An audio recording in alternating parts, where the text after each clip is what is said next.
Sounds of Decay 2. This is Rebaelliun, Under the Sound of Rebellion.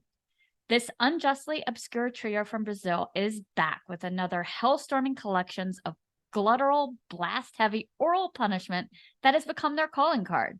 Driven by the crazed kick drums of mainstay drummer Sandro Moria, Under the Sign of Rebellion aligns swimmingly with past crushers like 1999's Burn the Promised Land and 2001's Annihilation.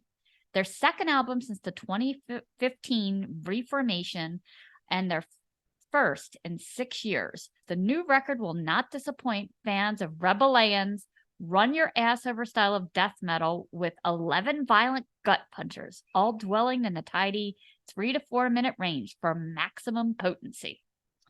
This band has always known how to write riffs, and it's demonstrated by the ever-shifting crunch work of new guitarist Evando Passos, seamlessly juggling riffs and wailing Who Needs Rhythm guitar leads. Bassist/vocalist Loie Fabiano, the band's third singing bass player, who sadly passed away last year due to cardiac arrest. He conjures the smoke of hell with brimstone-huffing lyrics delivered with the band's mandatory husky rasp. Consistent without becoming samey, cuts like The God's Manus.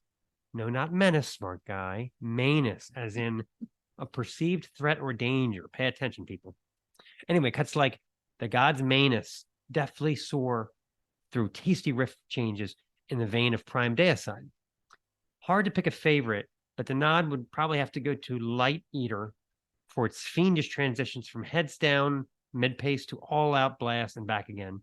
Moriera's double kick sounding like skulls crunching under their feet.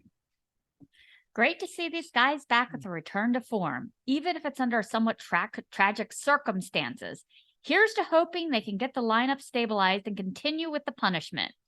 Give the Sepultura and Christ an arrest and take a listen to this oft-forgot Brazilian moniker.